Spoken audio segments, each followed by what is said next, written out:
Hey guys, in this video I will show you how to change server in Last War Survival. Alright, so let's begin with the video. To change server in Last War Survival, start by opening the game and tapping on your profile icon.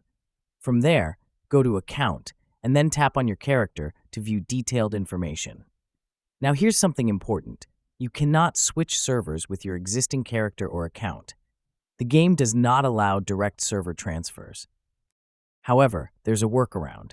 If you want to play on a different server, you will need to create a new character on that server.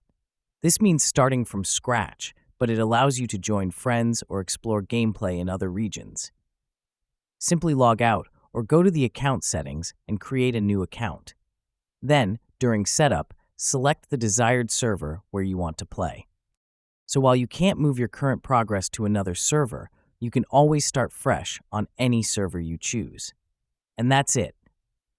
So that's basically how you can change server in Last War Survival. So that's all for this video. Consider subscribing if you find it helpful, and I'll catch you in the next one. Thanks.